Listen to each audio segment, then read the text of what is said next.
And you know, my take on teepees like this has always been negative because we started seeing these 20 years ago that were made out of very inferior products. They would rip up under any type of wind, and it was terrible. Be caught in the rain and have your gear get all wet, and you get all wet as well. We have never had an issue with this particular tent. I don't have the specs on it with me out here, but I recommend you going out to seekoutside.com and check out their teepees. But I want to get you a little bit closer to it here so you can kind of see it. Again, this is the Redcliffe. We'll walk around it first, but you can see it has ample stakeout points all around it. It's got a skirt on the inside that I'll show you here. I happen to have this DD hammocks out here for a porch because we were out here the weekend, you know, when we were enjoying it. But you can see that I have put orange guy outlines on here just to make sure that we don't trip, you know, in the middle of the night. All the stake points are good. It's got a front door, back door. On the top up there, you can see that it has a stove jack that is built in, comes from Seek Outside that way. It's got a window here. This is a vent. And again, it was in the 50s last night. I didn't have the stove deployed last night because 50 degrees, really don't need a stove. Had wool blankets. You'll be able to see our messy bed here in just a minute. But it's got a perfect window to make sure that the condensation doesn't build in there. And if it does, there is options that you can combat all condensation with the Seek Outside. Let's kind of move around here and I'll show you what the inside looks like.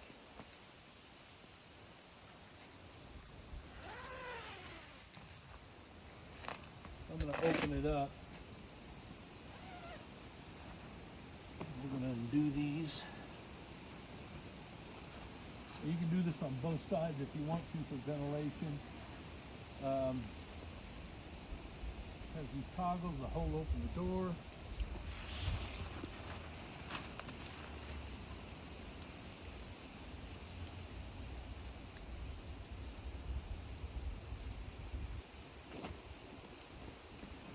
We've had this up in every type of weather condition that you can think of. High winds, 50 miles an hour winds, driving snow, freezing rain, sleet. I've not been in it when there has been hail, but I'm confident that it would withstand that as well. But comes with a carbon fiber pole in the middle, telescoping. And again, it does have a door on this side as well if I wanted to open it up. But a couple of the options that we opted for was number one, the nest. And the reason for that is because when we first reviewed that, we were taking this down into a very bug-ridden part of the country.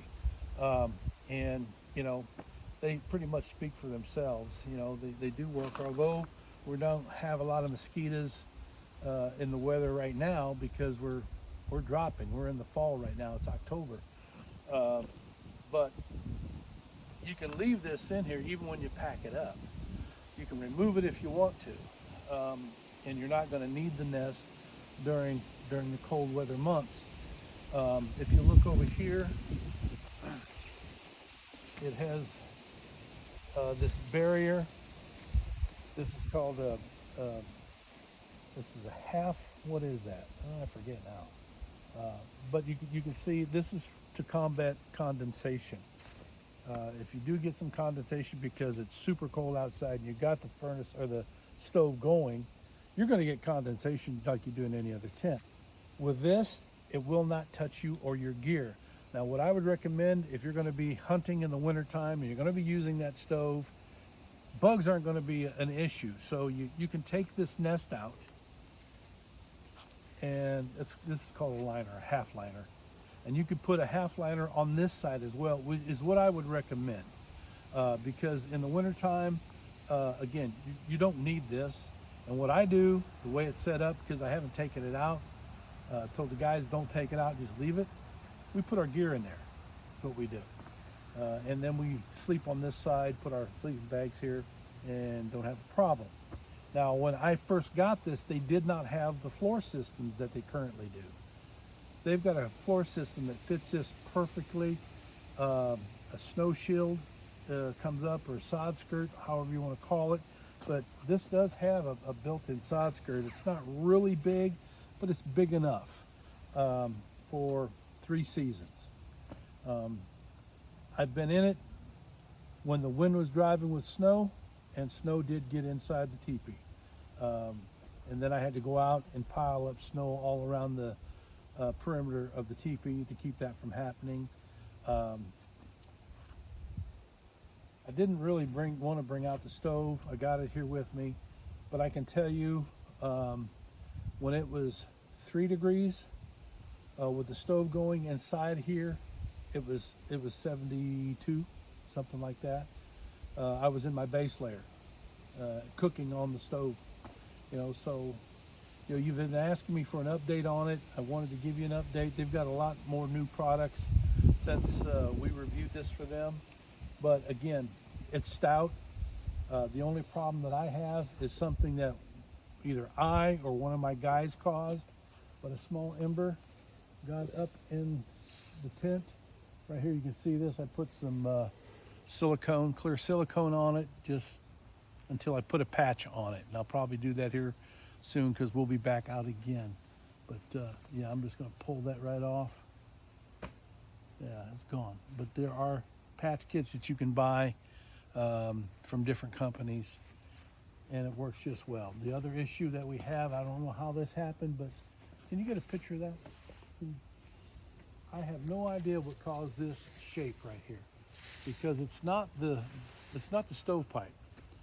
Because of the shape of this, the stovepipe is round, and this is kind of almost like an oblong shape. I don't know. Maybe the guys from Seek Outside, once we post this for them, they can tell me what created that. But that's the only issue, that and there, and both of those probably come from us. I know the ember did.